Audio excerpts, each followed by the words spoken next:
एक लड़के ने अभी अभी हाल में ही अपनी डॉक्टर की पढ़ाई पूरी की है। उस लड़के का नाम निशांत होता है। निशांत की नौकरी एक सरकारी हॉस्पिटल में लग जाती है। एक दिन निशांत की ड्यूटी हॉस्पिटल में ओपीडी में लग जाती है। तभी उनके पास एक लड़की अपना इलाज करवाने के लिए आती है। वो लड़की देखने में बहुत खूबसूरत होती है और साथ में उसकी मम्मी भी होती है। जैसे ही डॉक्टर साहब उस लड़की को देखते हैं तो पहली ही नज़र में उस लड़की पर वो पूरी तरह से मोहित हो जाते हैं और उस लड़की को एकटक वो देखते ही रह जाते हैं और मन ही मन उसे वो प्यार करने लगते हैं। लेकिन जैसे ही डॉक्टर साहब जिस अवस्था में बैठे थे उस अवस्था में बैठे बैठे उस लड़की को निहारते रहते हैं। जब काफ़ी समय तक डॉक्टर साहब के अंदर कोई हलचल नहीं होती है तो उस लड़की की मम्मी डॉक्टर साहब से कहती है, डॉक्टर साहब मेरी जो बेटी है वो बहुत ज़्यादा बीमार है, उसको बहुत तेज़ बुखार है, उसको अच्छे से दवाई दे दीजिए ताकि मेरी बेटी जल्दी ठीक हो जाए।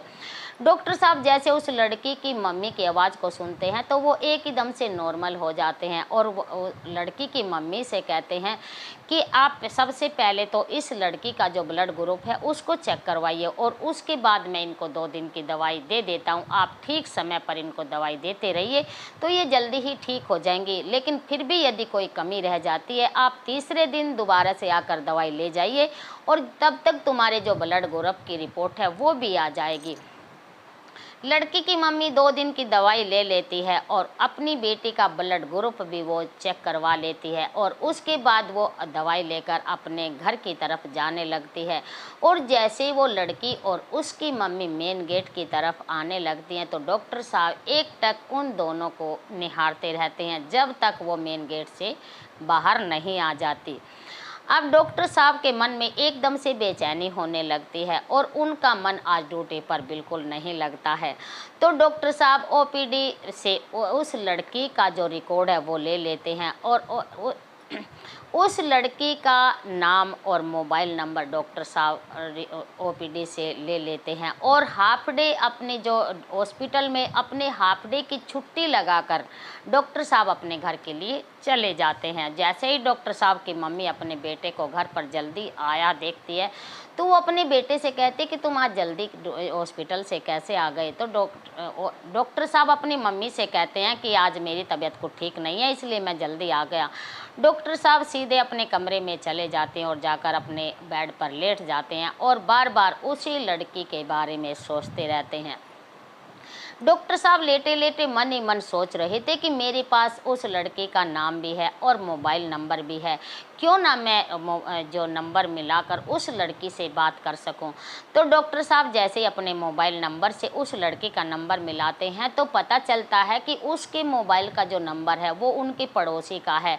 वो लड़की एकदम गरीब घर की बेटी होती है, उसके पास अपना कोई पर्सनल मोबाइल नहीं है।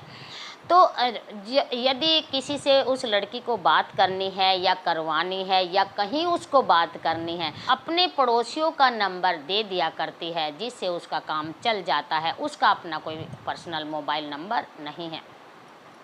जैसे ही डॉक्टर साहब उस मोबाइल नंबर से बात होती है तो परे से उनका जो लड़की का जो पड़ोसी है वो बोलता है कि मैं किसी काम से बाहर आया हूँ और जैसे ही मैं घर वापस शाम को जाऊँगा तो मैं आपकी बात उनसे करवा दूँगा। तो डॉक्टर साहब उस पड़ोसी से लड़के का पूरा एड्रेस भी ले लेते हैं और उनके बारे में उसको पूरी तरह से पता चल जाता है। अब डॉक्टर साहब के पास उस लड़की का नाम भी है, मोबाइल नंबर भी है और पूरी तरह से एड्रेस भी है। तो डॉक्टर साहब मन ही मन सोचते हैं कि अब तो शाम भी हो गई है और जैसे भी होगा सुबह देखेंगे, तो अब हमें क्या करना है। डॉक्टर साहब सुबह होने का इंतज़ार करते हैं और जैसे ही सुबह होती है डॉक्टर साहब अपनी गाड़ी उठाते हैं और उस लड़की के एड्रेस पर जाने लगते हैं। जैसे जैसे डॉक्टर साहब अपनी गाड़ी चलाते हुए जा रहे होते हैं तो उस लड़की के बारे में सोचते जाते हैं। तो लड़की का जो घर होता है वो झुग्गी झोपड़ियों के अंदर होता है और जो उनका जो गलियों का जो रास्ता है एकदम टूटी फूटी और एकदम तंग गलियां होती हैं। वहाँ डॉक्टर साहब की गाड़ी सीधे उस लड़की के घर के बाहर नहीं जा सकती है। डॉक्टर साहब अपनी गाड़ी को लॉक करके बाहर ही खड़ा कर देते हैं और आगे वो जैसे अपना पैदल ही उस लड़की के घर तक जाते हैं। जैसे ही डॉक्टर साहब रुचि के एड्रेस पर पहुंचते हैं तो वो वहां जाकर क्या देखते हैं कि एक घास-फूस से बना हुआ झोपड़े की छत को उन्होंने ब्लैक कलर की पन्नी से ढक रखा है ताकि झोपड़े जो बरसात का पानी है वो झोपड़े के अंदर न जाए। झोपड़े के अंदर एक चारपाई खड़ी है और एक चारपाई पर वो लड़की लेटी हुई है। वो जो लड़की चारपाई पर लेटी है वो बहुत ही ज़्यादा बीमार लग रही है। जैसे ही वो लड़की अपने घर के दरवाजे पर डॉक्टर साहब को खड़ा हुआ देखती है तो वो बड़ी हैरान और चकित रह जाती है कि डॉक्टर साहब को यहाँ किससे काम है, ये यहाँ क्यों आए हैं। तो लड़की अपनी चारपाई से खड़ी हो जाती है और डॉक्टर साहब को झोंपड़े के अंदर आने के लिए कहती है। तो लड़की उस जो खड़ी वो चारपाई है उसको डॉक्टर साहब के लिए बिछा देती है। डॉक्टर साहब उस चारपाई पर बैठ जाते हैं। फिर डॉक्टर साहब से वो लड़की कहती है कि आप यहाँ क्यों आए और आपको किससे काम है। तो डॉक्टर साहब उस लड़की से उसकी मम्मी के बारे में पूछते हैं कि तुम्हारी मम्मी कहाँ गई है, मुझे तुम्हारी मम्मी से मिलना है और घर में और कौन कौन रहता है। तो वो लड़की कहती है मेरी मम्मी पास में ये कंपनी है उसमें काम करने के लिए गई हैं और हमारे यहाँ कोई तीसरा कोई सदस्य नहीं रहता। मेरे पापा की मृत्यु बहुत ही पहले हो गई थी। इस झोपड़े के अंदर मैं और मेरी मम्मी ही रहते हैं। हम बहुत ही गरीब परिवार से ताल्लुक़ रखते हैं, तभी तो हम सरकारी हॉस्पिटल से दवाई लेने के लिए गए थे, वरना हम यदि हम पैसे वाले होते तो हम प्राइवेट में अपना इलाज नहीं करवाते। तो रुचि अपनी चारपाई से खड़ी हो जाती है। वो अपने घर के बाहर आती है और पड़ोस से एक बच्चे को बुलाती है और अपनी मम्मी को कंपनी से बुलाने के लिए उस बच्चे को भेजती है। उसके बाद रुचि अपने घर के अंदर आ जाती है।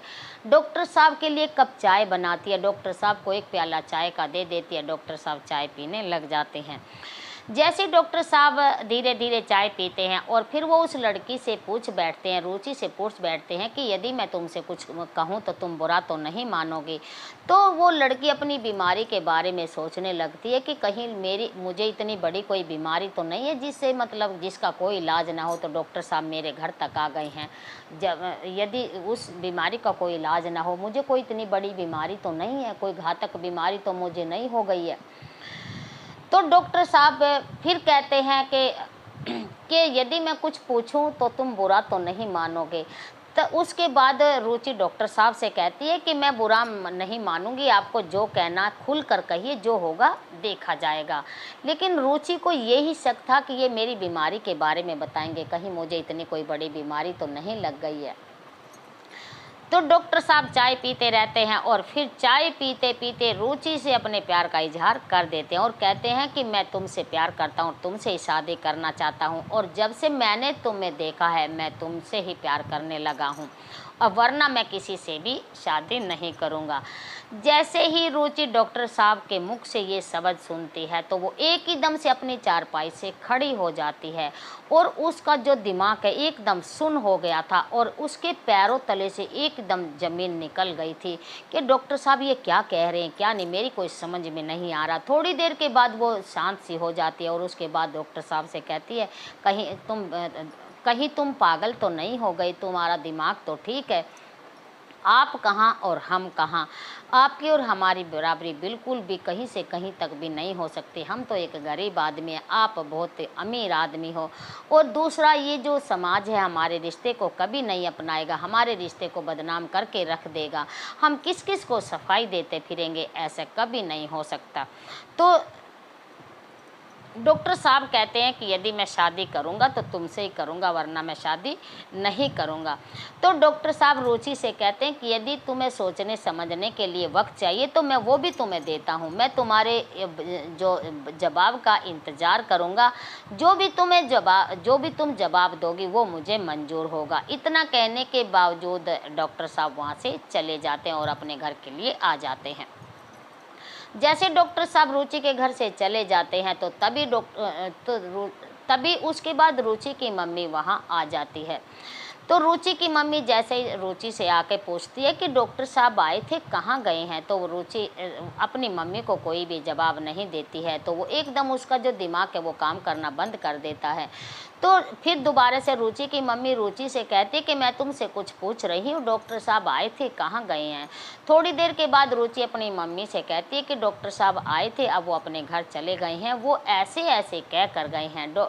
रुचि अपनी मम्मी को पूरी बात बताती है और जैसे ही रुचि की मम्मी डॉक्टर साहब की बात को सुनती है तो वो भी बड़ी हैरान रह जाती है। दोनों माँ बेटी पूरी रात डॉक्टर साहब की बातों को बार बार रिपीट करती हैं और उसी के बारे में सोचने लग जाती हैं। जैसे ही सुबह होती है डॉक्टर साहब भी अपनी ड्यूटी पर आ जाते हैं और जैसे ही 10-11 का टाइम होता है, डॉक्टर साहब अपना बनावटी तरीके से अपने अस्पताल में अपनी ड्यूटी दे रहे हैं, लेकिन उनका जो मन है बिल्कुल भी नहीं लग रहा है और डॉक्टर साहब ने इसका जिक्र अपने घर अभी नहीं किया है। डॉक्टर साहब को अभी रुचि के जवाब का इंतज़ार है। जैसे ही रुचि जवाब देती है तभी वो अपने घर इस बात का जिक्र करेंगे।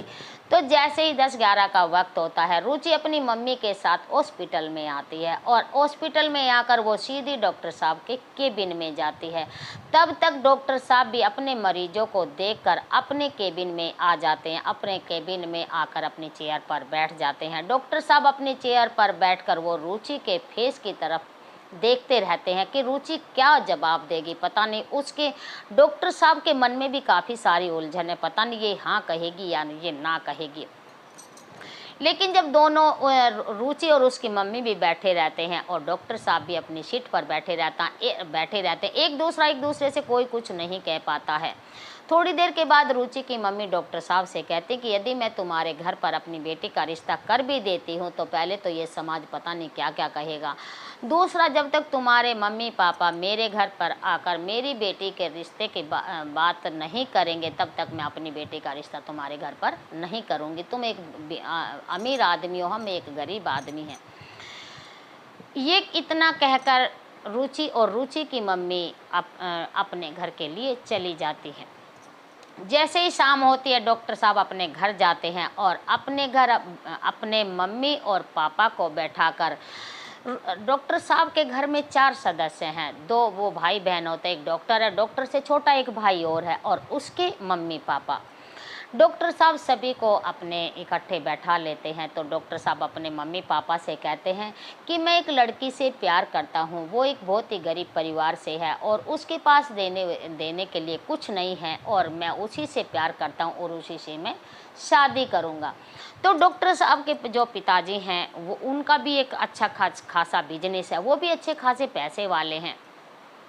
वो एकदम निशांत को उस लड़की से शादी करने के लिए बिल्कुल ही साफ मना कर देते हैं और कहते हैं कि तो हम कहाँ और वे कहाँ, हमारा और उनका कोई तालमेल नहीं, ये समाज क्या कहेगा, हमारी इज्जत को एकदम से बट्टा लग जाएगा, हमारी बहुत ही बदनामी होगी, बहुत हमारी बेइज्जती होगी, मैं इस शादी की इजाज़त बिल्कुल ही नहीं देता।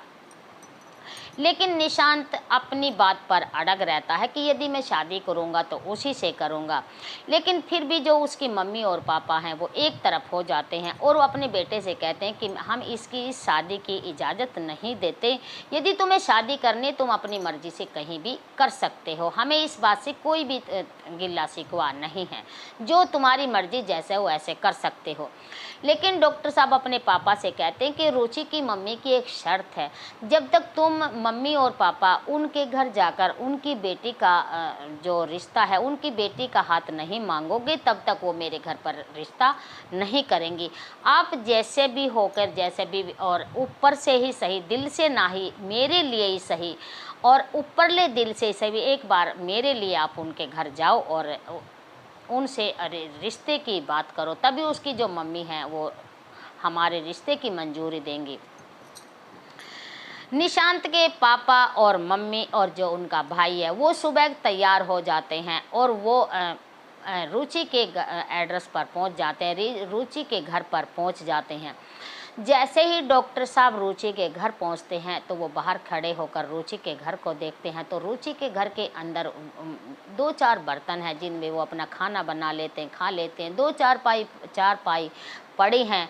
और जैसे ही वो अंदर जाते हैं, लेकिन रुचि की जो मम्मी है, उन निशांत के मम्मी पापा की बहुत अच्छी तरह से जो खातिर है, जो उन पे बन पाया है, वो उसने सब उनकी इज्जत के लिए सब बहुत ही कुछ किया और उनको नाश्ता पानी अच्छे से किया। और फिर वो सभी बैठ जाते हैं तो उस रुचि की मम्मी निशांत की मम्मी से कहती है कि मेरे पास देने के लिए कुछ नहीं है, सिर्फ मेरे पास बेटी है, वो ही मैं आपको दे सकती हैं, उसके अलावा मेरे पास कुछ नहीं है, क्योंकि मेरे पास कमाने के लिए मेरे घर में कोई नहीं है। हम जैसे तैसे करके दोनों माँ बेटी मेहनत करते हैं और नौकरी करते हैं, उसी से हम अपने घर का गुजारा करते हैं। तो निशांत के जो पापा हैं वो रुचि की मम्मी से कहते हैं कि जो बच्चों की मर्जी है, बच्चों की मर्जी के आगे हम भी कुछ नहीं कर सकते, और हमारे घर में भी सब कुछ, सब तरह की जो मौज है, पैसे की और धन माया की, प्रॉपर्टी की, हमें आपका कुछ नहीं चाहिए। दोनों बच्चों की अपना मन से आप रिश्ते की हाँ कर दीजिए। तो निशांत के जो पापा हैं वो भी एक अच्छे खासे बिजनेसमैन हैं, उनका भी एक रुतबा है, वो भी एक अच्छे खासे पैसे वाले हैं। तो वो जैसे ही रुचि की मम्मी दोनों के रिश्ते की हाँ कर देती है, निशांत के मम्मी पापा अपने घर आ जाते हैं। निशांत और रुचि की धूमधाम से शादी हो जाती है। रुचि दुल्हन बनकर निशांत के घर आ जाती है। निशांत और रुचि एक दूसरे से बहुत ही ज़्यादा प्यार करते हैं और वो अपनी ज़िंदगी में बहुत ही खुश हैं। निशांत अच्छी तरह से अपना सुबह अपनी ड्यूटी पर जाता और जो रुचि है वो घर में रहकर अपनी जिम्मेवारी निभाती है और अपने सास ससुर का वो बहुत अच्छे से ख्याल रखती है, उनका मान सम्मान करती है और उनको अच्छी तरह से टाइम टाइम पर उनको कई बार बीच में पूछती रहती है क्या बनाना है, क्या बना कर आप क्या खाओगे, तो वो हर तरह से बीच बीच में उनसे पूछती रहती है। लेकिन जो निशांत के जो मम्मी पापा हैं वो रुचि को बिल्कुल भी पसंद नहीं करते हैं। वो रुचि को बिल्कुल भी एक गरीब और बिल्कुल एक मतलब वो उसको दिल से बिल्कुल नहीं चाहते हैं और वो एक अपने सामने रुचि की वैल्यू कुछ नहीं मानते हैं और उससे दूर व्यवहार करते हैं। लेकिन जैसे जैसे समय बीता उस समय के साथ साथ रुचि बहुत ही अच्छी तरह से उनका मान सम्मान करती है और वो उनके मन में अपनी जगह बनाने की कोशिश करती है, लेकिन वो फेल हो जाती है क्योंकि वो रुचि को दिल से बहू नहीं मानते हैं, क्योंकि वो एक गरीब परिवार से ताल्लुक़ रखती है। लेकिन जैसे जैसे समय बीता और समय के साथ साथ लेकिन जैसे ही रुचि उनके दिलों में अपनी जगह नहीं बना पाती है, वो और फिर भी उसके जो सास ससुर हैं उस पर काफ़ी अत्याचार करते हैं, उसको भला बुरा कहते हैं। लेकिन रुचि निशांत के आगे इन बातों का कोई भी जिक्र नहीं करती है क्योंकि वो आपस में बहुत ज़्यादा प्यार करते हैं और वो आपस में बहुत ही प्यार से रहते हैं, एक दूसरे से वो बहुत प्यार करते हैं। लेकिन एक दिन निशांत को पता चल जाता है कि ये मेरी पत्नी के साथ बहुत दुर्व्यवहार करते हैं, लेकिन मेरी पत्नी फिर भी इनका मान सम्मान बहुत हद तक बहुत ज़्यादा करती है। निशांत को इस बात का बहुत बुरा लगता है और वो काफ़ी पैसा भी कमा लेता है। निशांत अपने घर परिवार से अलग हो जाता है और अलग मकान लेकर अपनी पत्नी को अलग से दूसरे मकान में ले जाता है और वो बड़े प्यार से रहने लगते हैं। अब जो हैं वो घर रहें या बाहर रहें, निशांत के मम्मी पापा को कोई फ़र्क नहीं पड़ता क्योंकि वो रुचि को अपनी बहू कभी मानना स्वीकार नहीं करते हैं। वो बिल्कुल उसको निशांत और रुचि अलग मकान में जाकर रहने लगते हैं और जैसे जैसे समय बीता समय के साथ साथ जो रुचि है वो अपने मन को काफ़ी कोसती है, तो वो मन ही मन काफ़ी दुखी होती है और वो निशांत से कहती है कि मेरे कारण जो आपके जो मम्मी पापा हैं वो आपसे दूर हो गए हैं। तो निशांत कहता कि ऐसा कुछ नहीं है, ये बात आप अपने दिमाग से निकाल दो। लेकिन भले ही मैं अपने मम्मी पापा से अलग रहता हूँ और ये एक दिन सब ठीक हो जाए, लेकिन मैं फिर भी उनकी पूरी तरह से और अच्छी तरह से उनका मान सम्मान करता हूँ और मैं उनकी रिस्पेक्ट करता हूँ, ऐसा कुछ नहीं है। लेकिन जैसे जैसे समय बीता और समय के साथ साथ रुचि एक बेटे को जन्म देती है और जैसे ही निशांत के यहाँ एक बेटे का जन्म होता है, दोनों मियाँ बीवी बहुत खुश होते हैं और अपने बच्चे की परवरिश वो बहुत अच्छे से करने लगते हैं। तो निशांत अपने बेटे की खुशी बांटने के लिए अपने मम्मी पापा को बताते कि तुम दादा दादी बन गए हो और तुम्हारे यहाँ एक पोते ने जन्म लिया है और रुचि ने एक बेटे को जन्म दिया है। लेकिन उसके जो मम्मी पापा हैं वो रुचि को तो कभी बहू मानने से स्वीकार कर ही नहीं सकते, लेकिन वो निशांत को कोई भी जवाब नहीं देते हैं, ना ही खुशी, ना तो वो खुशी जाहिर करते हैं और ना ही वो कोई मतलब गुस्से में कुछ कह सकते हैं, तो वो फ़ोन काट देते हैं। निशांत को इस बात का बहुत बुरा लगता है, लेकिन वो अपना इग्नोर कर देता कि कोई बात नहीं, जैसे जैसे समय आएगा सब ठीक हो जाएगा। वो इस बात को फिर भी मान के चलते हैं। उधर निशांत अपना ड्यूटी बड़े अच्छे तरह से प्यार से रहता है और उधर जो निशांत के जो मम्मी पापा हैं, उसका जो निशांत का छोटा भाई है, निशांत के मम्मी पापा एक अच्छी सी लड़की देखकर अपने छोटे बेटे की शादी कर देते हैं। लेकिन इस बात का जिक्र है निशांत के आगे वो नहीं करते हैं। एक दिन निशांत अपने हॉस्पिटल में अपनी ड्यूटी पर था, तो एक उनका जो पड़ोसी है, निशांत के जो गांव का जो पड़ोसी है, वो अपनी दवाई लेने के लिए हॉस्पिटल में गया हुआ था। जो पड़ोसी है निशांत से कहने लगता है कि जो तुम्हारे भैया की, जो छोटे भैया की तुम्हारे पापा ने शादी कर दी और तुम वहाँ शादी में दिखाई नहीं दिए, तो क्या तुम्हें बुलाया नहीं गया? तो निशांत तो अपने पड़ोसी को कोई भी जवाब नहीं देता है, क्योंकि ये उसके पापा की इज्जत का सवाल था, उसके खुद का भी इज्जत का सवाल था कि यदि वो कहे कि मतलब मुझे नहीं बुलाया गया तो फिर भी इसमें भी बेइज्जती का सवाल है। क्योंकि निशांत के जो मम्मी पापा ने उसको ना तो निमंत्रण दिया और ना ही उसको उसके भाई की शादी में बुलाया गया। तो निशांत और फिर आगे वो जो पड़ोसी है वो कहता है कि जैसे ही उन्होंने अपने छोटे बेटे की शादी कर ली, तो जो छोटे बेटे की जो बहू है वो तुम्हारे मम्मी पापा को बहुत ही टॉर्चर करती है, बहुत तंग करती है और टाइम टाइम पर उनको खाना पीना भी नहीं देती है और उनको बड़ा ही परेशान करती है। और उस बहू ने उस घर में आते ही तांडव मचाना शुरू कर दिया। लेकिन जो तुम्हारा भाई है वो भी कुछ नहीं कहता है और पूरी वो भी बहू की सपोर्ट करता है। जैसे ही निशांत को इस बारे में पता चलता है तो उसको बहुत ही दुख होता है। वो शाम को घर आता है और अपनी पत्नी रुचि से कहता है कि जो हमारे जो मम्मी पापा के साथ इतना दुर्व्यवहार हो रहा है और मुझे उन्होंने फ़ोन करके और थोड़ा सा भी जो अपना दुख है वो हमारे साथ नहीं बांटा है और मुझे आज बहुत बुरा लग रहा है। तो क्यों ना हम जाकर मम्मी पापा की हेल्प करें, मम्मी पापा को अपने साथ लेकर आएँ। तो रुचि एकदम से बड़ी खुश होती है, क्यों नहीं लेके आ, तो तुम्हारे वो मम्मी पापा हैं, चलो मैं भी तुम्हारे साथ चलती हूँ, ताकि वैसे तो वे मुझे बहु स्वीकार नहीं करते, हो सकता है उन पर कोई फ़र्क पड़े, चलो मैं भी आपके साथ चलती हूँ। निशांत और रुचि दोनों अपनी गाड़ी में बैठकर और गांव के लिए निकल पड़ते हैं और जैसे ही वो घर जाते हैं तो उन्हें पता चलता है कि जो निशांत अपने मम्मी पापा से घर जाकर मिलता है और अपने मम्मी पापा से कहता है कि तुम्हारे साथ इतना सब कुछ हो गया और फिर भी तुम इस चीज़ को भुगतते रहे, इनके जो ये अत्याचार तुम पे कर रही थी इसको सहन करते रहे और तुमने मुझे बताना मुनासिब नहीं समझा। तो फिर इसके बाद रुचि कहती है कि पापा वो भी तो तुम्हारे बेटे का घर है और पहले बेटे का घर है, मेरा तो बाद में घर है, आप कहीं भी जा आकर रह सकते हैं, छोटे बेटे के यहाँ रहो या बड़े के यहाँ रहो, तुम जहाँ तुम्हारा मन करे वहाँ आकर रह सकते हैं। जैसे ही रुचि के मन से ये बात उसके जो ससुर है वो सुनते हैं तो वो मन ही मन बड़े शर्मिंदा होने लगते हैं, क्योंकि उन दोनों ने कभी भी रुचि को अपनी बहू स्वीकार नहीं किया और दोनों मियाँ बीबी ने रुचि पर बहुत अत्याचार किए। लेकिन रुचि ने फिर भी उन दोनों का मान सम्मान किया और उनको कभी भी उन्होंने उल्टा नहीं बोला और समय समय पर खाने पीने के लिए भी पूछा।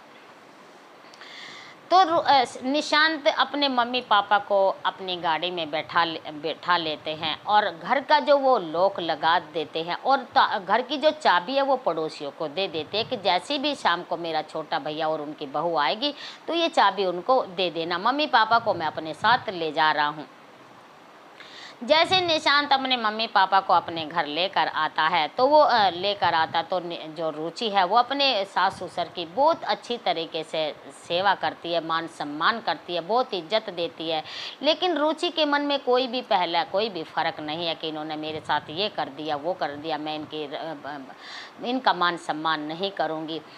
तो जैसे ही वो समय समय पर जो रुचि उनका मान सम्मान करती, तो वो अपने मन ही मन काफ़ी शर्मिंदा होने लगते। और टाइम टाइम पर जैसे कोई तीज त्यौहार आता, तो रुचि सबसे पहले अपनी सास से पूछती, मम्मी क्या बनाना है और आपको किस चीज़ की खाने की इच्छा है, और घर को किस तरीके से डेकोरेट किया जाएगा, किस तरीके से सजाया जाएगा।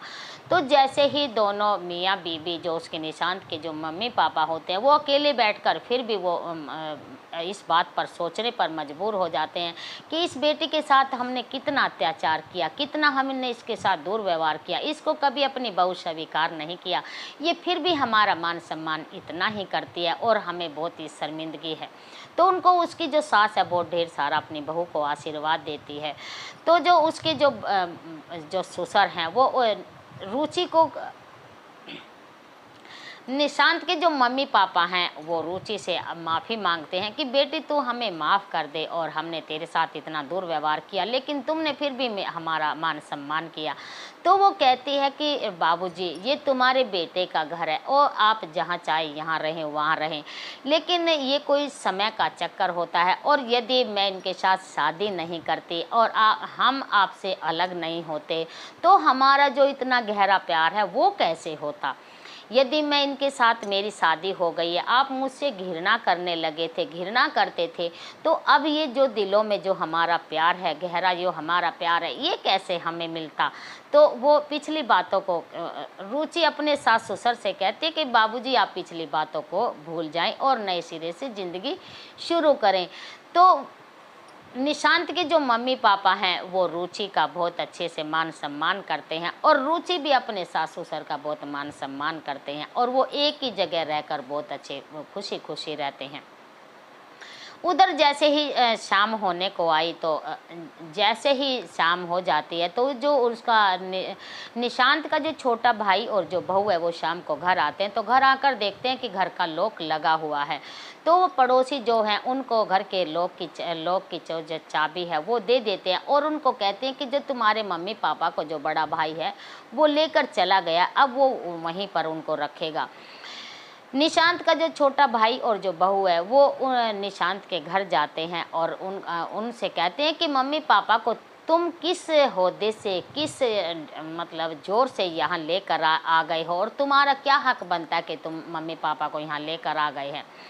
लेकिन जैसे ही उनका जो छोटा भाई है वो अपने भाई को भला बुरा बोलता है, तो अंदर से जो निशांत के जो पापा हैं वो एकदम से आ जाते हैं और उनके छोटे भाई को तड़ाक देसी गाल पर वो थप्पड़ जमा देते हैं और कहते हैं कि जब आज तुम्हें मम्मी पापा दिखाई देने लग गए हैं, जब तुम मम्मी पापा कहाँ थे, जब तेरी बहू हम पर अत्याचार कर रही थी, जब हमें टॉर्चर कर रही थी, हमें समय समय पर खाने पीने को नहीं देती थी, और तुम भी उसी का पक्षपात लेते थे, तुम भी उसकी तरफदारी करते थे। जब मम्मी पापा कहेंगे जो आज तुझे मम्मी पापा दिखाई देने लगे, हम निशांत के पास ही रहेंगे और यही हमारा घर है, हम तुम्हारे पास आकर नहीं रहेंगे, तुम अपने घर जा सकते हो। निशांत का जो छोटा भाई है वो अपना घर आ जाता है और निशांत के जो मम्मी पापा हैं वो निशांत के पास रहने लगते हैं, और वो निशांत की जो पत्नी है वो अपने सास ससुर की बहुत अच्छे से उनका मान सम्मान करती है और सुबह शाम उनके पैर छूती है और उन सभी को खूब ढेर सारा उनको प्यार देती है। और निशांत के जो मम्मी पापा हैं वो भी रुचि से बहुत ही ज़्यादा प्यार करते हैं और उसको एक बेटी की तरह वो रखने लगते हैं और उसको अपना एक दिल में जगह देते हैं और उसको